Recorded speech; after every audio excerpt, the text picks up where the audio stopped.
നമസ്കാരം. നിത്യജ്യോതിഷത്തിലേക്ക് എല്ലാ മാന്യ പ്രേക്ഷകർക്കും സ്വാഗതം.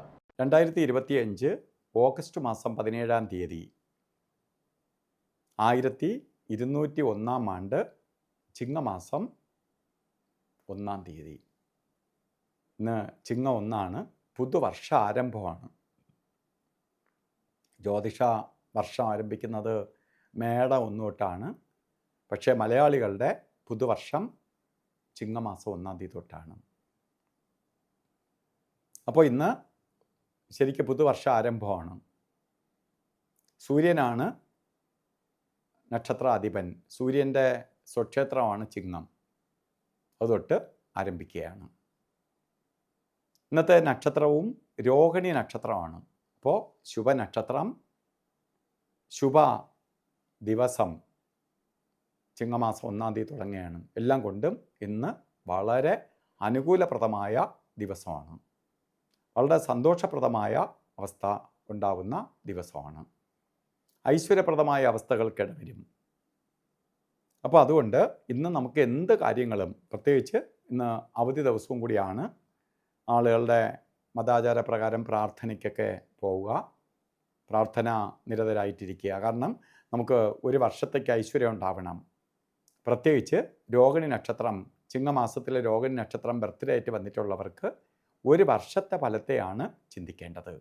അങ്ങനെ വരുമ്പോൾ വളരെ ഭാഗ്യദായകമായ ഒരു വർഷമായിരിക്കും. ജോലി പുരോഗതി, പ്രശസ്തി, സാമ്പത്തിക നേട്ടം ഒക്കെ നമുക്ക് വന്നു ചേരും. എങ്കിലും കുറച്ച് സൂര്യൻ്റെ ദിവസമായതുകൊണ്ട് കുറച്ച് അലച്ചിലും അല്ലെങ്കിൽ ടെൻഷനും ഒക്കെ കൂടും. അത് നമുക്ക് സൂര്യഭഗവാനെ പ്രാർത്ഥിച്ച് മാറ്റാവുന്നതേ ഉള്ളൂ.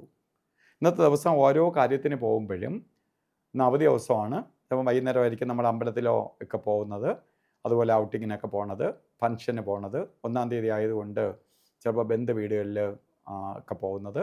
പക്ഷേ ഈ ദിവസം പോകുമ്പോൾ രാവുകാല സമയം നോക്കി യാത്ര തിരിക്കുക. 5:06 തൊട്ട് 6:38 വരെയാണ് രാവുകാല സമയം. ഈ സമയം നമുക്ക് ഒരു പ്രത്യേകിച്ച് യാത്രയ്ക്ക് എടുക്കരുത്. ഒരു കാര്യത്തിനും എടുക്കാൻ പാടില്ലാത്ത എല്ലാ ദിവസവും ഉണ്ട് 3 മണിക്കൂറോളം സമയം.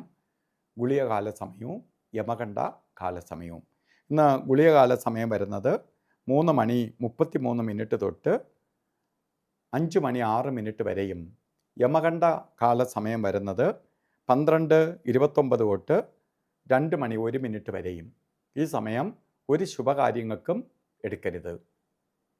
അതുപോലെ അഭിജിത്ത് മുഹൂർത്തം ഇന്നും 12:06 തൊട്ട് 12:53 വരെ അഭിജിത്ത് മുഹൂർത്തത്തിൻ്റെ സമയമാണ്. എല്ലാ ശുഭകാര്യങ്ങൾക്കും നമുക്ക് അഭിജിത്ത് മുഹൂർത്തം എടുക്കാവുന്നതാണ്. ഇന്നും ഓരോ കാര്യത്തിന് ഇറങ്ങുമ്പോഴും വസ്ത്രധാരണത്തിന് പ്രാധാന്യം കൊടുക്കണം. ശുഭ്രവസ്ത്രം, നല്ല വസ്ത്രം ധരിച്ചു പോകുന്നത് നല്ലതാണ്. പ്രത്യേകിച്ച് വസ്ത്രധാരണത്തിൽ കളറിൽ നമുക്ക് റോസ് കളറോ അതുപോലെ താമരപ്പൂവിൻ്റെ കളറോ ചുടുകളിൻ്റെ കളറോ ഉള്ള വസ്ത്രധാരണത്തിൽ ഉൾപ്പെടുത്തുന്നത് സൂര്യൻ്റെ പ്രകാശം, പോസിറ്റീവ് എനർജി വലിച്ചെടുക്കാൻ സഹായിക്കും. നമുക്ക് കുറച്ചുകൂടി ഭാഗ്യദായകമായി തീരും. എല്ലാവർക്കും 1-ാം തീയതി പുതുവർഷം നിങ്ങൾക്ക് സർവ്വ ഐശ്വര്യപ്രദമായി തീരട്ടെ എന്ന് പ്രാർത്ഥിച്ചുകൊണ്ട് നിർത്തുന്നു. നന്ദി, നമസ്കാരം.